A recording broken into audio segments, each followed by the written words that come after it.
Once plagued with attendance problems has come up with an innovative way to track tardies and hold students accountable for their behavior.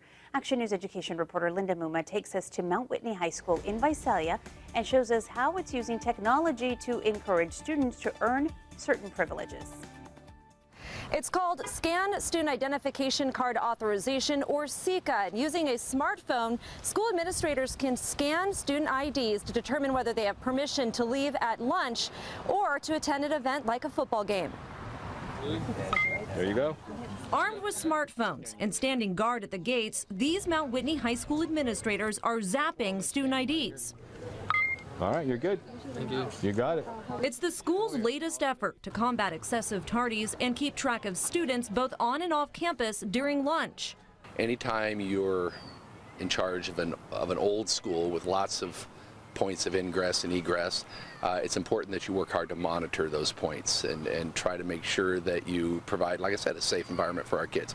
The app was created last summer by Assistant Principal Dr. Pete Chavez and launched at the beginning of the school year.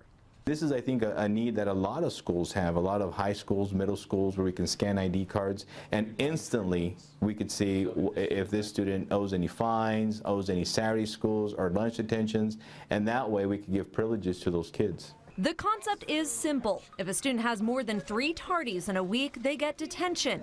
If the detention hasn't been served, the screen turns red and they're turned away. If it has, the screen appears green and the student is allowed off campus for lunch. We used to have a big problem with kids coming in late to 5th period, and now that we started scanning kids and providing consequences right after lunch, our tardies have really diminished. For example, before the program, school administrators say between 200 and 250 students had more than 3 tardies a week.